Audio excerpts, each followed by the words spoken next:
Hello, and welcome to Sobercast, where we provide AA speaker meetings and workshops in podcast format.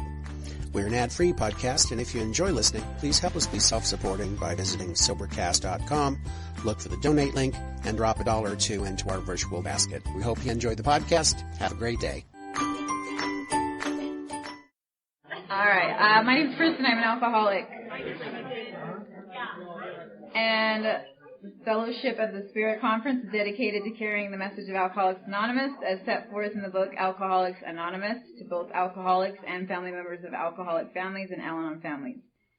The workshops is one of the ways we hope to share our experience, strength, and hope, focusing on the 12 traditions. Our next workshop will be focused on the traditions. Our panelists will each share for 10 to 15 minutes, and then we'll open up to the floor again. And I'm going to start with Kim, who asked me to read part of Forward to the First Edition. The bottom of the page it says, "We are not an organization in the conventional sense of the word. There are no fees or dues whatsoever. The only requirement for membership is an honest desire to stop drinking. We are not allied with any particular faith, sect, or denomination, nor do we oppose anyone. We simply wish to be helpful to those who are afflicted." Turn it over to Kim. Hi, everybody. I'm an alcoholic. My name is Kim. It's good to be here. It's good to be sober. I'm glad it's a Big Book conference. My sponsor used to say, if you want to hide something from a drunk, put it in the Big Book. So that's for, I think, I don't know if anybody's been able to admit this. I'm going to see if Francis will tell me the truth, but I think that's where Al-Anon's put our money. Because they know we're never looking there. I want just to aside before I get going here, is I wanted to thank Al-Anon, especially Al-Anon speakers. I've been over conferences. This is the first time I've ever, chaired this particular conference, and I've chaired other conferences when I lived in Kansas and other places. And it was kind of a traditional AA conference, and we'd have an Al-Anon speaker on one of the nights and so forth. And a few years ago, I was asked to come share on one of the panels, and it just happened to be the year.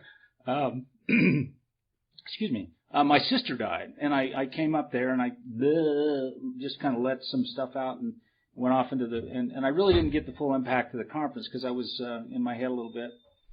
And since that time, I've come and participated in panels, but this time I've really had the opportunity to sit through all the panels, listen to all the speakers, and I have thoroughly enjoyed the Al-Anon participation. And I just want to, say thank you and give you a hand from me to you, and for any A's that are here, I think you did just a fantastic job. And the AAs, yeah, you know who you are. Traditions of Alcoholics Anonymous. I'm glad a few of you showed up. Usually, Kristen was going to tell the joke. We're going to talk about traditions on the next session, so we'll see you guys at the banquet. But I'm glad a few of you stayed with us, and I appreciate that. When I got sober in Kansas City is where I got sober. I got sober in 1984. December 29th, 1984 is my sobriety date. I'm very grateful for that. And I left Salt Lake under the cover of darkness and ended up in Kansas City, and a year after I landed, January 2nd, 1984, on December 29th, I was in a hospital with a tube up my nose going, what the hell happened? And I will use a few words of profanity, and I'm willing to be forgiven. The story about that is I was at a meeting in Augusta, Georgia, where I'd gone to see a guy speak, and I was about 2 years sober, and there was a woman there had lived on the street in Los Angeles as a prostitute, and she had gotten sober and was speaking at the particular meeting I was at, and her language was very colorful. And after the meeting, I was in one of the coffee in the hospitality room, and there was a lot of. This is in Georgia. Now in Georgia, if you've ever been to Georgia, it's very, very. They're very well. Christy knows this. Living in the South, it's a very use of profanity is kind of it's a bad moray. And so in the hospitality room, there's a lot of people using, saying, "Oh, isn't that terrible the way she talked," and this kind of stuff. And the spiritual speaker on Sunday was a guy named Paul, and he was a Cherokee Indian. And he told this story, and I think it's worth telling because I sponsor guys I know a lot of people sponsor guys, and there's people that sponsor women, etc. But the truth is that I can't sponsor some people. There's no such thing, I believe, in a universal sponsor that speaks to everyone. And there's people that I can reach that some of you cannot. And there's people that you can reach that I cannot. And if those of you that don't believe that, stick around and you'll see people that will come in and out of the program, and when they're ready, someone appears in their life, and sometimes that match is made in heaven, because it certainly is made here. And he tells the story of the Cherokee Indians and how their tribe picks their mate. And they go into the forest with an elder, kind of like a sponsor. And they go into the elder, and this elder teaches them how to survive in the forest, how to hunt, how to make their clothes, how to prepare themselves for life. And in doing so, after a time, he teaches them one last skill, and that's how to make a flute. And he shows them how to put the holes in things and make the different sounds and how to place the fingers. And he says, and your job now is to play a song. Learn a song, compose a song, and then bring that song back into the village, and the woman you are going to be your mate will come out to greet you. And that woman will see that song as beautiful, and it will speak to her on a level that only she will hear. And I think a lot of times in Alcoholics Anonymous, there's some people that can only speak to certain people, and they will only hear that when they're ready to hear that, and it's a song that only speaks to them. So sometimes the language that we speak does get a little rough. And I've been known to do that. And I'm willing to be forgiven. But I don't know how much that's going to change over time. But all I know is I've gotten better. But I don't apologize for that. Because sometimes, I'm telling you, there's sometimes certain words just fit just perfect. And if you lived the way I lived, you'd understand that. And those are the people that I sponsor. The Oxford group and the Washingtonians were two of the early groups that a lot of our information or customs came from. And if you read what Kristen read in the forward of the first edition, you can see that a lot of the traditions of Alcoholics Anonymous are embodied in even the first edition of the Big Book, which was published in 1939. And in there it talks about non-affiliation, and we're not a religious organization. And the only requirement at that point was an honest desire. I'm glad they took that word out. I really am. I didn't have an honest desire to do anything. I had an honest desire to get out of trouble, and honest desire not to drink so much. But I don't know if I had an honest desire to do anything. But they modified a lot of the information and traditions came from the forward to the first edition. So if you read that paragraph, you can link a lot of those traditions to the traditions that were published in 1949 in book 12 Steps and 12 Traditions, written by Bill W. And that information was then taken to Cleveland, and it was put in front of the group of Alcoholics Anonymous, and it was ratified as the traditions of Alcoholics Anonymous. I spent a lot of time in my early days in the South with a guy named Charlie P. And Joe and Charlie used to make tapes, and I would go to conferences with Charlie, and Charlie would talk about the do's and the don'ts. The do's were the steps. If you do these things as an individual with a sponsor and with a group, you'll get sober. You'll do these things. The first step being the problem, the second step being the solution. Finding a God in your life, a higher power in your life, being able to get sober. And then 3 through 12, the action, the do's of the program of Alcoholics Anonymous. Conversely, the traditions, the first tradition, is the problem. Can we stay together? I don't know. I don't know about you, but we're kind of weird sometimes, And some of the people that I hang with are really weird. And when my sponsor met me, he didn't give me, the chance that I would make it. But, we're normally people who will not mix and do not mix. And we come here and we try to stay together with a common solution and with a common problem. And that's not easy. That's not easy. So that's really the problem, is staying together, the unity of Alcoholics Anonymous in the first tradition. And how do we do that? How do we do that? We do that through the second tradition, which is the group conscience. The group conscience. And the rest of those are the don'ts. Don't affiliate. Don't get into personalities. Have only one, have one primary purpose, a primary purpose for your group. What's the primary purpose of your group? Ask somebody what the primary purpose of the group is, and they go, the primary purpose is the primary purpose. And they kind of quote that thing. But really, asking yourself those questions about what is the primary purpose of the group that you are a part, your home group, is an important discussion that I've seen work beautifully well in taking a group inventory. When you really find out what your group is really about within the context of the fifth tradition. So each one of the traditions have been an important part of my life. And in this group that I came into in Kansas City, they were called a traditional group. Now, traditions sometimes get mixed up with customs. You know, for instance, that group, they never held hands. Don't hold my hand, goddammit.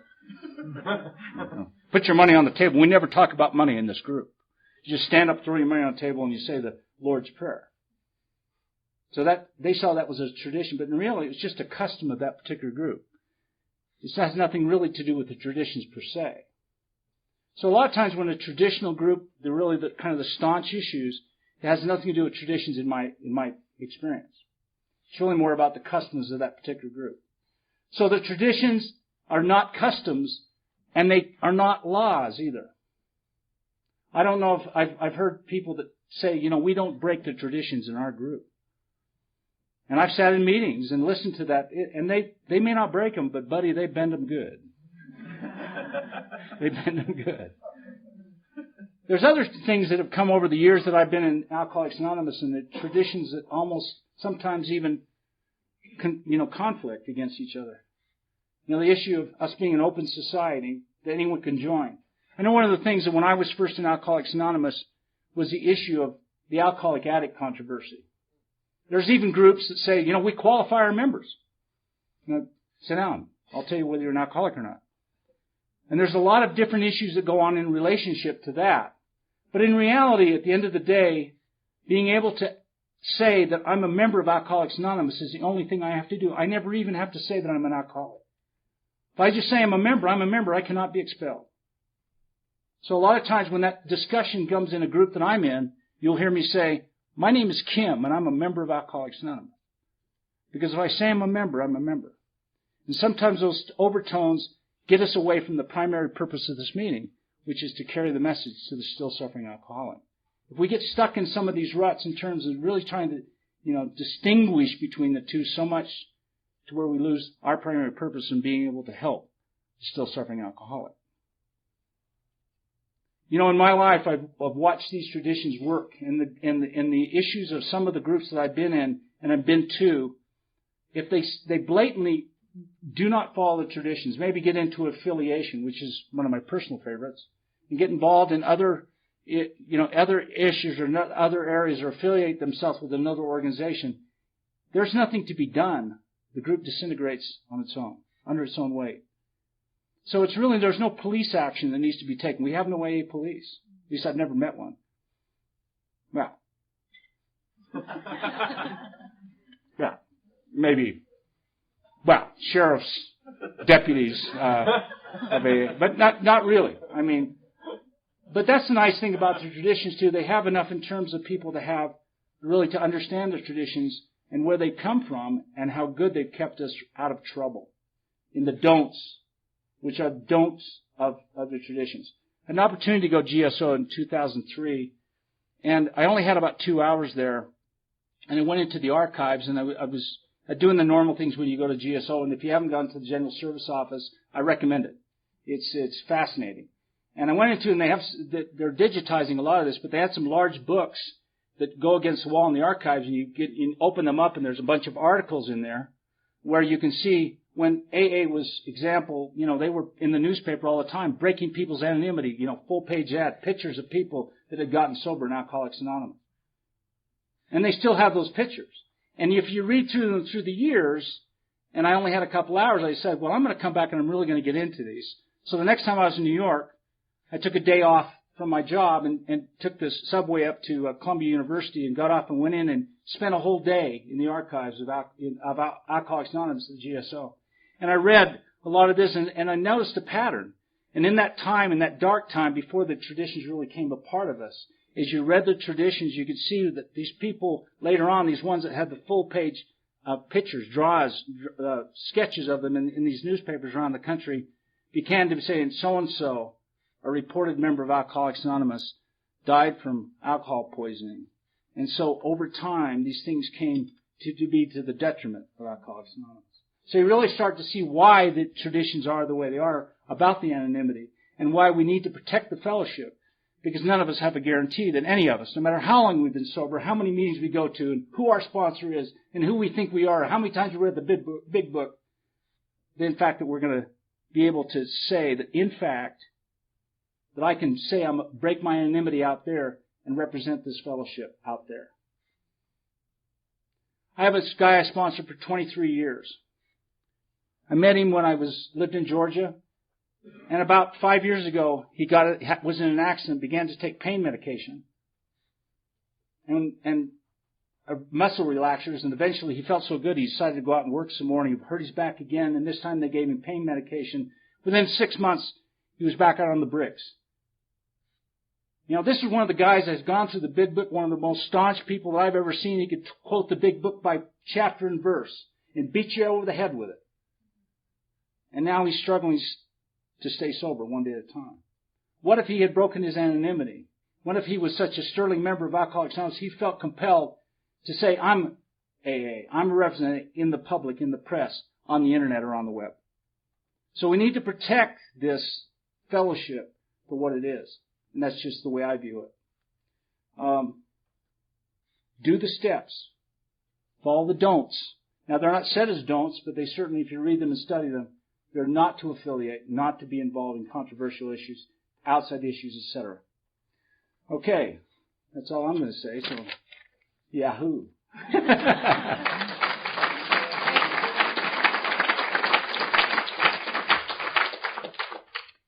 you. That was great. All right, next, Bill is up. Hi, everybody. I'm an alcoholic. My name is Bill. Hi, Bill. Thanks for having me. I was actually volunteered for this, so I can't be responsible. No, I'm just kidding.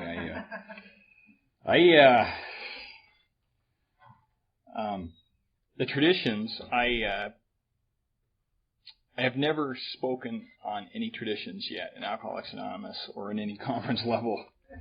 I've been taken through the 12 traditions of AA by 4 different people out of a book. My first time was through AA Comes of Age, my second sponsor, and then I went through the 12 and 12 twice, and then once again in a group environment. And I have just always thought I'd never had any personal experience with them. And I went to this conference, I think it was 3, maybe 4 years ago, in Colorado, the Fellowship of the Spirit, the original one. And there was a couple guys from Indianapolis that did a workshop on the 12 traditions. And I think that was it changed the way that I look at the traditions. When I first came to Alcoholics Anonymous and went through the steps with my first sponsor, he didn't have any experience with the traditions. And he believed the 12 and 12 was an essay book, and he didn't think the traditions were all that important. And he was sober 16 years at the time, and I was newly sober. And I thought, well, that's one less thing I need to learn about, one less thing I need to do. And I just didn't know, honestly, I didn't know. And I started getting involved in AA, and I was nominated, I think, as GSR to a group, and I started getting involved in service. And then I started thinking that the traditions were something that we used, that were rules, and that was how you kind of negotiated your vote or your way through service and in AA, and became an active service member. And that was not true either. But that was my experience, and that's what I thought at the time. And slowly, the more that I have tried to practice these, I have found that they are as important as the steps. And I wish I could share with you the way those guys did at that conference. There was one guy they went through the traditions in the group level or the traditional level, and then the other guy did it on a personal or a relationship level. And I've tried to apply those in my life the way that they shared about it. And the last time I went through the steps was with my sponsor, who's here analyzing everything I say right now. And he kind of did it both ways. And I'm grateful to have the experience, and I'm terrified that I'm going to screw them up. So I'm going to read them as part of sharing my experience. But I will tell you, I never had any idea of how ununified and how self-centered I am in this world. I mean, the traditions, in my experience, are about unity. Me connecting with the world. I mean, not just in AA, but at work, at the grocery store, just on the street, getting coffee, whatever. My son, it's more around me than I know. And these traditions are basically the principles by way I can live and try and be in unity with people around me. And I have to do the steps to be able to do the traditions. I will tell you that. I have found. I got to get out of here before I can even look at this stuff. But I'm just going to read, and I apologize. As I was doing part of my 11th step, I was meditating on this and praying, God help me. What the heck am I going to say? How I share. I'll flip-flop between short form and long form, because some of them make sense more to me than the other way. So anyways, the very first tradition, short form says, 1, our common welfare should come first. Personal recovery depends upon AA unity. And what that reads to me and the experience that I have with that is, am I really dedicated to AA? Am I just showing up here? I walk in the meeting 5 minutes late, try to get something out of the meeting, suck everything that sounds good so I can, that's what I need to do. And drink some coffee and leave. Or, what kind of an example am I setting in Alcoholics Anonymous? Am I really dedicated? Do I really believe that this is a matter of life and death for me? Do I believe I really have alcoholism? Is this where I hang my hat, I guess you'd say? And I'll tell you, ever since I first came into Alcoholics Anonymous, and I came into AA when I think it was May of '97, and I went to more meetings than I've ever gone to in my life. And it wasn't until I sat down and went through this book for the first time with my sponsor that I felt like I needed to do this, that I felt like my life was on the line. And I was taught, without him even knowing it, I don't think, he was teaching me a lot about these traditions. Never say no to an AA request. Do what you say you're going to do. Be on time. And I don't think he knew it, but he was the guy he called his sponsor was one of the founders of the Fellowship of the Spirit in Colorado, Don P. And Don was just so effective in doing all this stuff and talking about this stuff. I think he influenced more people without even knowing it. They didn't even know that they were talking about it. But I was given that kind of that conscience. How do I look in AA? It's not just about whether or not I go to a meeting. It's how do I look? What do I do when I go to a meeting? And am I doing what I commit to do? If I commit to make the coffee, if I commit to chair, if I commit to be the greeter, this is serious. And fortunately, I'm just sick enough that I believe this is serious. If I don't do it, if I try and skimp, I get really nuts. And I don't like feeling that crazy. Then I'll move along. This is going to sound really unorganized. Short form of tradition 2. For our group purpose, there is but one ultimate authority, a loving God as he may express himself in our group conscience. Our leaders are but trusted servants. They do not govern. I learned I'm in my 4th home group. I don't feel like I don't... I'm sure about that. Our group conscience is not just a vote. We don't just sit down when we have a group conscience meeting and, okay, should we do this? Let's vote on it. It's almost more of a living, breathing thing. We're connected in a way that we all believe in the purpose of our group and what we're doing. And so when we do vote, it's more of just kind of a confirmation of what we're doing. And I think it's because we try and give everybody in our group a voice in the group conscience, and none of us, no one's in charge. Our God shows up when we get together and we talk about working with other alcoholics, and it's just always been that way. I've been really fortunate to hang with some really good people in Alcoholics Anonymous.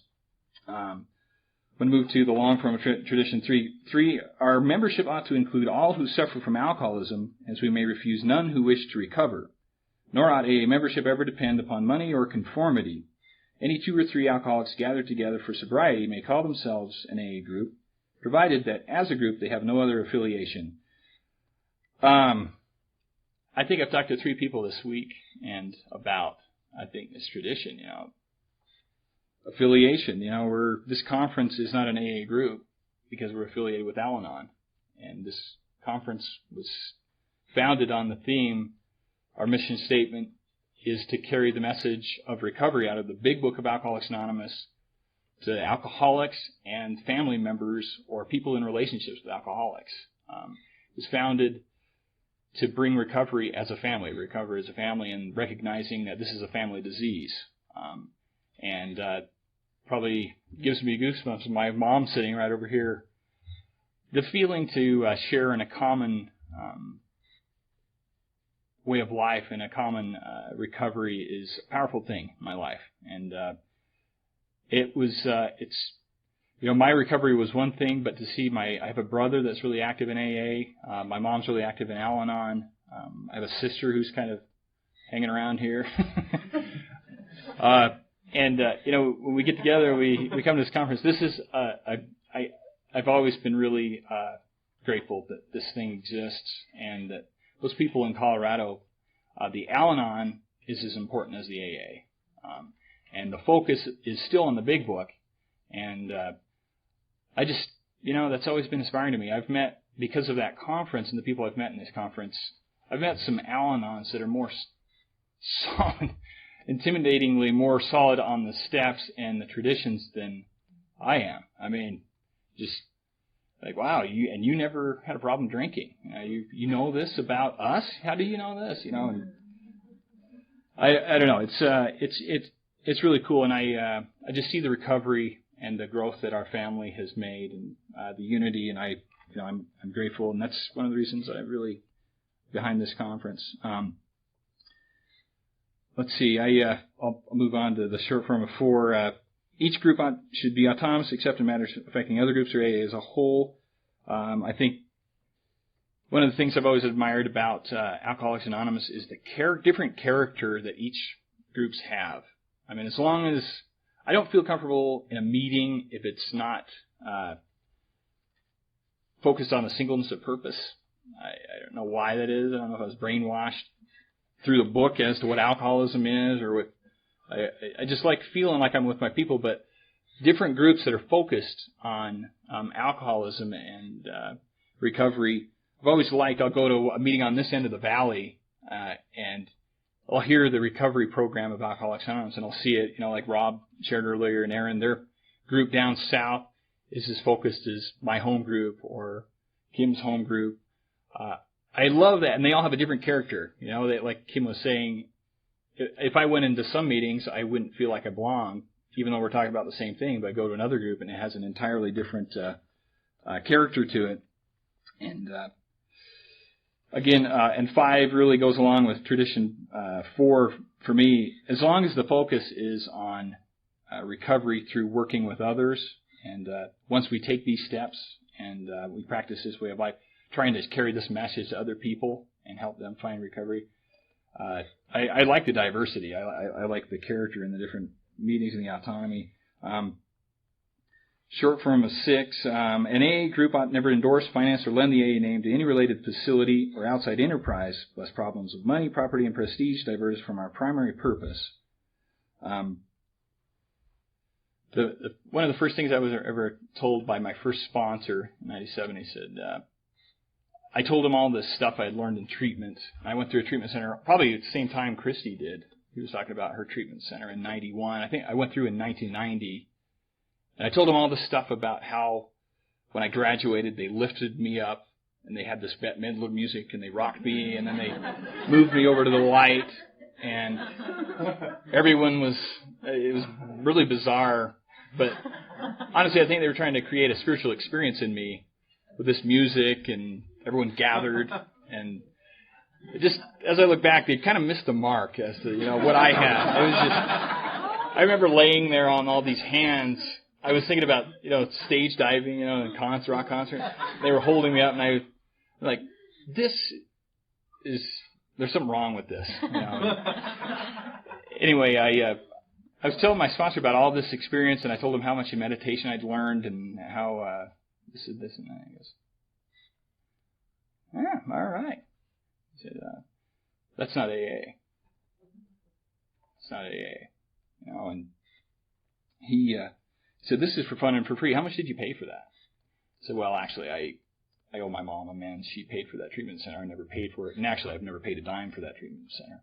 Her insurance paid for it." "Well, somebody paid for it," he said. "Well, yeah, somebody did. The insurance company paid for it. But I've got to make amends for this, and there was a $21,000 charge, and it went through court, and you could ask my mom exactly what it ended up being. But he said, well, this is for fun and for free. The only reason I'm doing this for you is because I want to stay sober. This is for fun and for free, and I'm not going to charge you a dime. There's no money exchanged here. I do this so that I can stay sober. And there's no... That was the first thing I said, and I thought back over the time. I remember the counselors, they had a vested interest in me, but it didn't feel like they were genuine to me. I mean, it was their job, not their life on the line, I guess.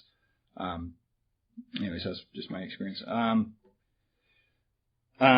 form of 7. I don't know how much time I'm taking here.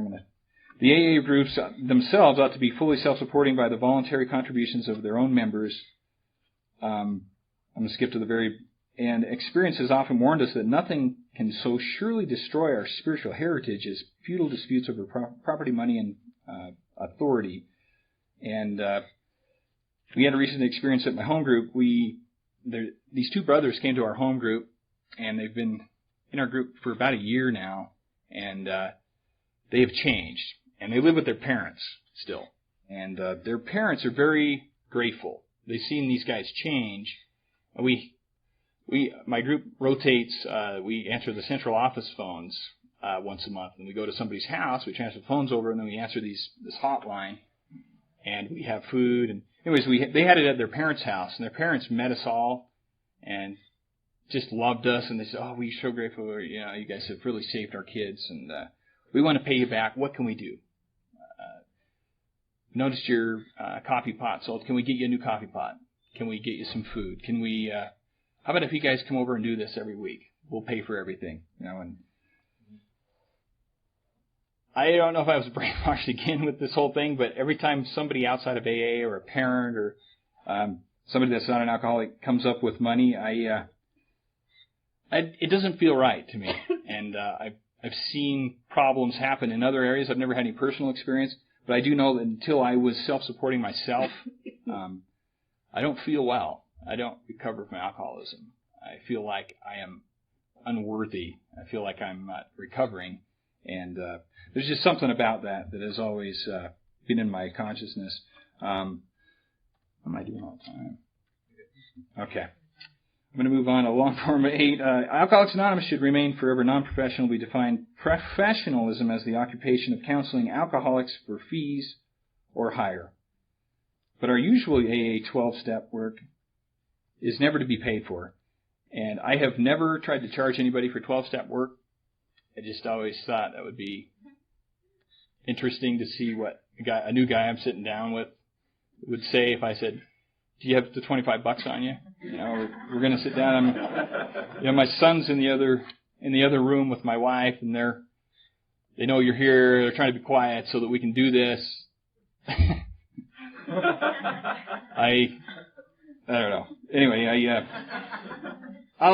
and I'm getting off the subject of unity. All I really have is my story and my time and what AA has done for me. And what I believe God has done for me comes as a result of me doing those things. the sacrifice that I make for AA is far less than what it has given in return. And I'm really aware of it when I sit down with somebody new. And sometimes it's I really like a speaker from, I think it was Colorado. He said the coffee was the most thankless job in AA, and that's why he always liked it. And I know Kim has said that before, because nobody notices, like, who made this wonderful coffee? This is delicious. Let's go say thanks, I was sponsoring a guy once, and he was making the coffee for our home group, and he left the group on a resentment because somebody said that the coffee sucked. And I don't know if that was the whole reason he left AA, but he had that resentment. And then the next guy said, at our business meeting, the guy that got voted in, he said, I promise I'll do a better job than this guy. I don't know. Take that for what it's worth. Hopefully he feels all right. I don't know. Anyways, on to the long form of 9. How long is 9? Each AA group needs the least possible organization. Rotating leadership is best. It seems like AA excels at the lack of organization a lot of times to me. There's a lot of things in the course of this conference that I've noticed. We have a lot of growth to do.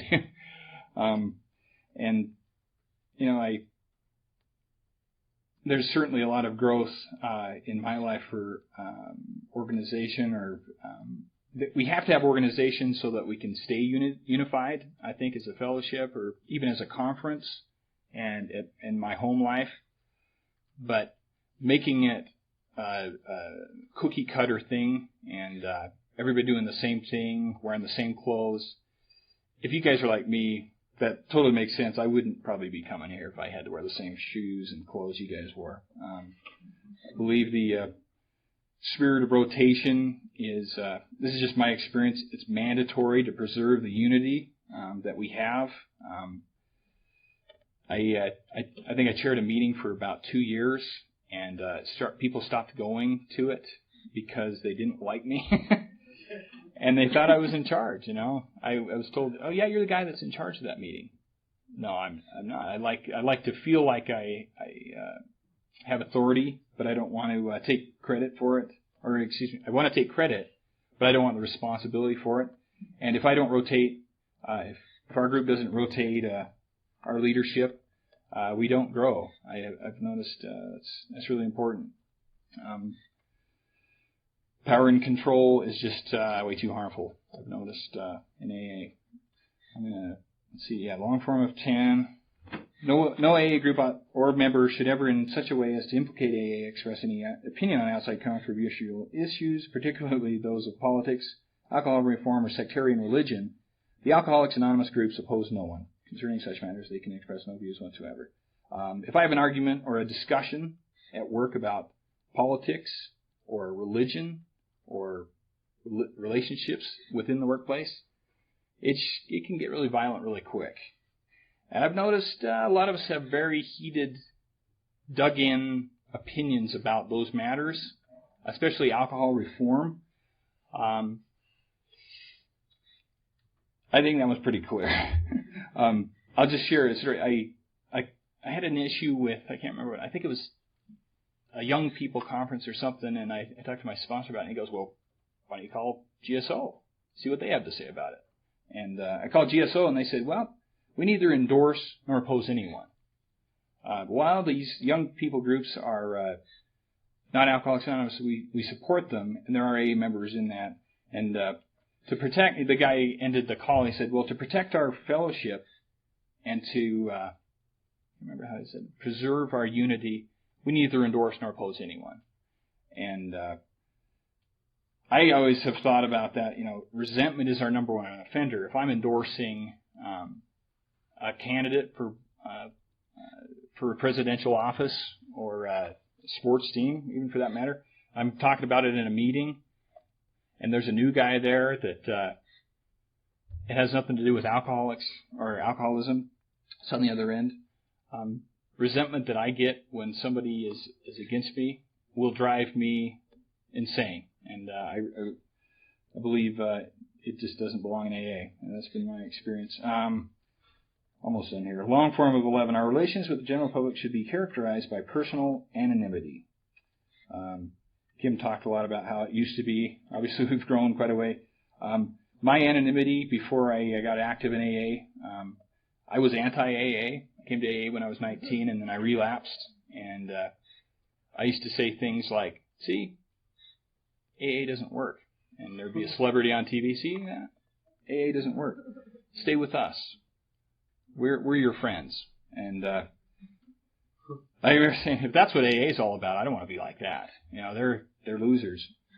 And no, it's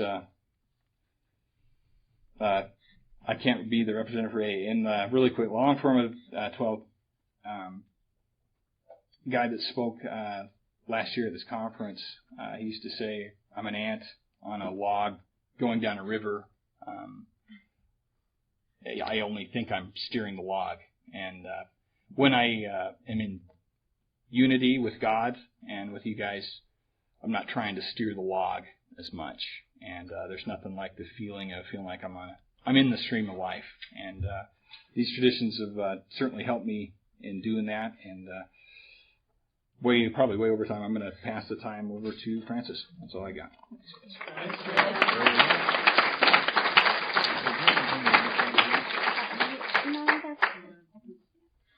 I actually have an equilibrium problem, and I've had one for probably about 17 years, and have done really well with it. But about a couple of months ago, I started having trouble again, and I wasn't really taking care of myself, and that's why I fell, because I was having trouble with the equilibrium.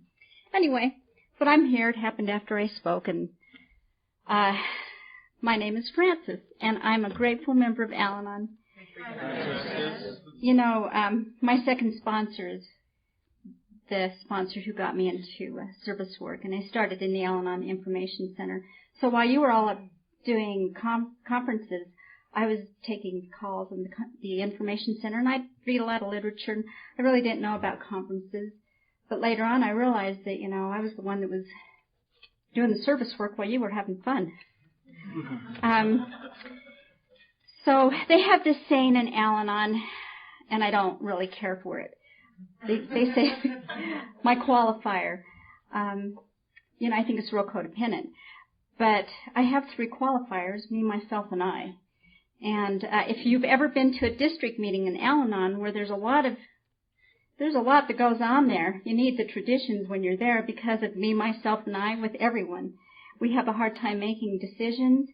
And so, you know, we really need the traditions. I had to keep thinking about traditions when I was in those meetings at the district level because of that reason. We just could not make a decision sometimes. It was like, come on, you know, beating a dead horse into the ground. But, you know, this is not a me program. This is a we program. And so, you know, this isn't about my ego. When I'm doing service work in the program, I really have to bring God into it. And I believe that the traditions always point me back towards the steps. And the steps always bring it back to me. And, you know, what is my responsibility when I'm in service work? So, you know, I pray a lot and I meditate a lot.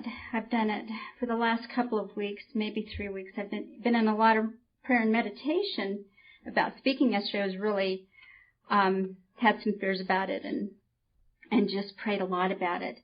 God is important. You know, He's the one in charge when it comes to putting something like this together.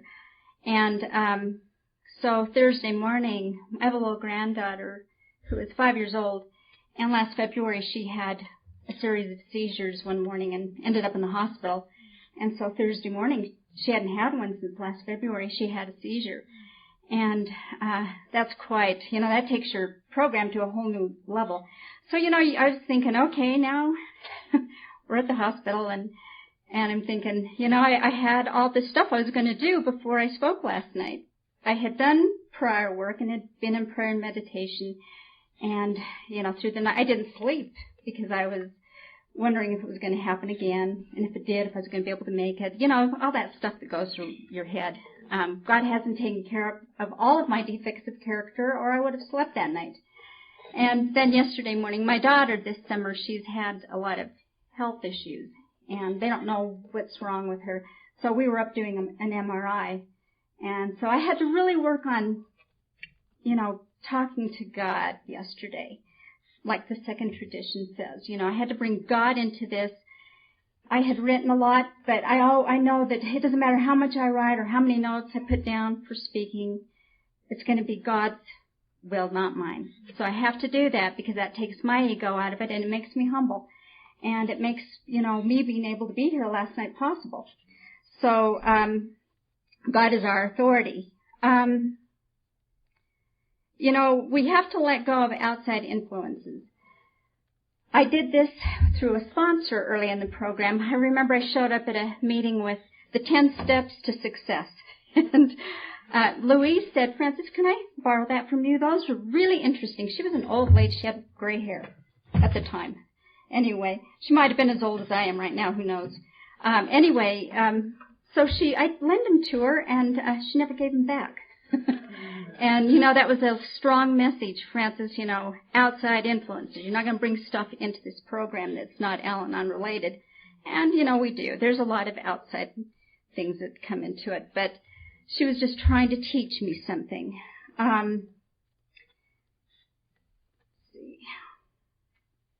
It's a simple program. I believe in autonomy in my relationship and my marriage with my family. I believe that, if we're autonomous, we're not going to be enmeshed. We need to have our autonomy. I think it's really, really important. And that's in our traditions. One of the things, we can't 12-step our own children. That's one thing that I've learned. We cannot 12-step our own children. In Texas, they have this saying, you take good care of my children, and when your children come into this program, I'm going to take good care of your children. And, I've had that opportunity. This last year I got asked to be a sponsor of a young lady whose mother's in this program, and I remember those words. I'm going to take good care of your children because I hope that you take good care of mine. We're supportive of our children. I try to be a good example. My daughter had a baby at the age of 17, and the baby's father and my daughter, they were home. They came home. They brought that baby home. And what I did is I made a rule. Rather than try to 12-step, I made this rule about trying to get through having those kids in my home with a brand new baby, that in the middle of the night, if the baby didn't cry longer than 20 minutes, if the baby would cry in the middle of the night, I wouldn't get up unless she cried more than 20 minutes. And, it was really wonderful. She never cried more than 20 minutes, and I never had to get up in the middle of the night because I always took care of, that problem. So, that's the way that I start to have, I can work my traditions with my children by not trying to tell them how to work or tell them to be in this program. I hope I'm making sense. I've been a little rummy. I believe that we need to work with AA. AA, if it wasn't for AA, Al-Anon would not exist. And I have a real difficulty when I hear when Al-Anon wants to separate from AA, when they want to do things differently. You can't have family healing if we do not cooperate with one another. And, I've been in the program for more than 25 years, and I just see, I hear it a lot, both sides. And, if you want to have family recovery, we must cooperate with one another. And so this is a beautiful bill here. I love this convention. It's the first time I've been to a FOTS convention, and I think it's really, really well put together. Let's see. I think that these are just these are guidelines for our group, for our groups and for service. I was an Alateen sponsor for a long time, and Alateen is not preventative medicine. I heard that from an Al-Anon speaker about 18 years ago. And, I've thought about that. I went to be an Alateen sponsor, and, I was taking care of, your children and mine. I learned a lot. You cannot make Alateen, when you're a sponsor, you can't make it your meeting. You know, you don't get to go in there and share about your personal experience. You're sponsoring these teenagers, and what you're doing is I had to sit in those rooms and just try to keep control, you know, for about 40 minutes you just control. You know, you're just trying not to lose your mind because they're throwing down chairs or, you know, spitting spitballs across the room. You know, I'd leave those meetings. Sometimes I think, oh, I'm just not going to do this anymore. I'm through with Alateen. You know, I'm not. And then the next day the next meeting they'd be angels. They would just be perfect angels. And I'd say, okay, God, I'm still here. But, you know, I had to, when I did my service work as an Alateen sponsor, I really had to keep that clear within myself that this is not my meeting. It's their meeting. And they became really good teachers. You know, I got to hear a lot of things about what we do to our children and got to think about a lot of things. I did it for 6 years, and we had this incident one time where we had a little guy that wanted to take control of the meeting. He was a secretary, so he had all the numbers and the names of all the kids in the meeting. And this little guy, he would call everybody every week, and he actually he would kind of set the tone for the meeting. It became a big problem. And finally, he decided that we weren't doing our job right, and he went to the district. And he said, you know, he complained about us as Alateen sponsors. So we did. We had this big, come to Jesus meeting with the district. And they took him aside and they listened to his side, and then they took us aside and they listened to our side. And then we all came back together and everybody talked, and we were able to work that out. It was a good experience for me, you know, in Alateen. So, you know, I'm always using these traditions and everything that I do. I have to remember that there is autonomy and that God is the trusted servant. And I don't always have to like what I hear, you know. I have to be careful with stuff like that because my sponsor says my head is out to get me, which is true. So, you know, I really try to work the traditions when I'm doing service work because of me. And because of me, myself, and I'm usually the worst person I have to deal with in my day. My sponsees are pretty good compared to what goes on up here. I work, you know, with my husband. Whenever we start to do this, you know, I have to go outside. I have to remember who I am. I have to go outside because I know what happens between this ear and this ear, and it always, you know, it's not always pretty. And I just go out in the garden, and I start to I put the committee to work in the garden. And usually about after a couple of hours, the committee settles down, you know, and I can go back. And you know, we always do a lot of prayer with each other, and that seems to work quite a bit in our relationship as well. The 12th tradition, you know, I have to work the 12th tradition a lot. When I was working with my corporation, when I didn't like the people I was working with, I always had to say, you know, what are you trying to accomplish here, Frances? It doesn't matter if she doesn't like you or whatever, he doesn't like you. You know, is this something, what are we trying, what's our common purpose here? You know, principles above personalities. I have to do this with my sisters. I have 4 sisters, and I'm the middle child, of course. So, you know, sometimes my sisters, they really get under my skin, you know, because everyone wants to control. You know, there's so much control. We're such good little Al-Anons. And so, you know, I just have to think, you know, Dad, we're doing this for Dad, you know. Take my personality out of it. And, you know, when I came to the program, the God of my understanding had a personality, and it wasn't a pretty one. And this last summer, man, I've had to think about God a lot. Billy and Jerry did this.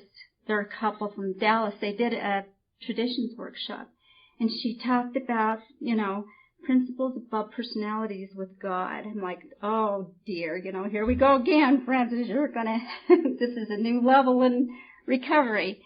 You know, you're gonna have to really think about, you know, what you're doing when it comes to God. God does, you know, is a loving, caring person in my life, and you know, he doesn't have that personality that I thought he did when I got here. So I just love that. So we went to this little church up in Colorado last Sunday. They had redone a little church up in the back hills, and had a big fiesta because it was an old missionary church. And sure enough, the priest was hellfire and damnation. Good Lord. I was like, this is 2011. It's not 1950. And I kept thinking, it's really wonderful to be in this program because I don't have to agree with what he's saying. But, God is the one that's in charge in this program, not Francis or anyone else. And, I just believe the spiritual foundation that, if it wasn't for God's grace, we wouldn't be here.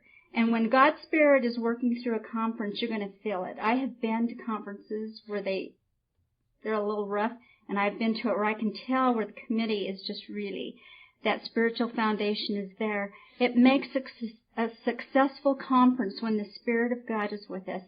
And I am so grateful for the grace of God and I'm grateful just to be here. I love the history, and I love that Bill was talking about, read the traditions. I was really grateful to hear that today. So thank you for letting me share today. Thanks, Brenda.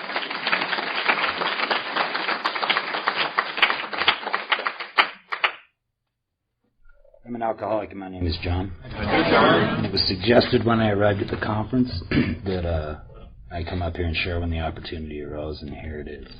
I'm not real well versed with the traditions, so I will talk about the one that I'm really grateful for, and that is number 3. The only requirement for membership is a desire to stop drinking.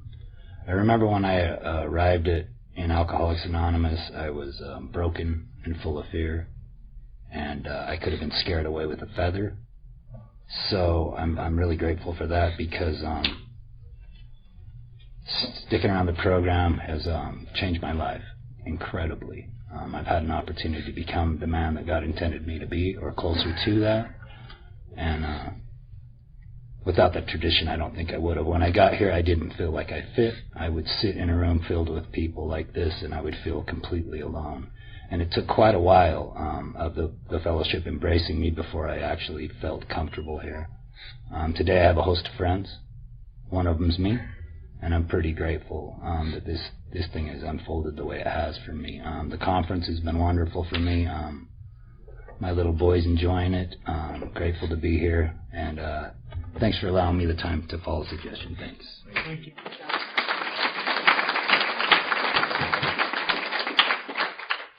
All right, thank you guys. That was really incredible. This is amazing. So we're going to go on the dinner break. For anybody who is going to the banquet, it's going to be right over here, and if you can be there at 6, the sobriety countdown and Baba will be starting at 8, so we just want to make sure we can get everybody back over here and in time for that. And thanks for the coffee, Carl. Haven't said that once. By group conscience, the Fellowship of the Spirit conference does not close each meeting with the Lord's Prayer. Instead, we encourage that this whole conference be treated with an attitude of continuous prayer, and we will then say the Lord's Prayer together at the close of this conference on Sunday. Thanks for coming, guys.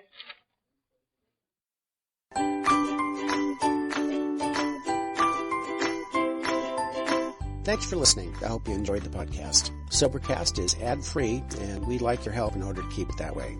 So if you'd like to help us be self-supporting by pledging $1 or $2 a month, visit Sobercast.com and look for the donate links. Thank you very much.